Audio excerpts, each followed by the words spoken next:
Top of the morning to you.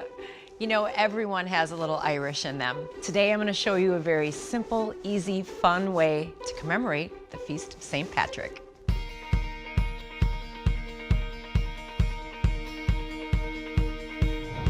St. Patrick's Day is a really important time of the year for my family, and what better way than to feel the luck of the Irish than with these customized Shamrock mugs.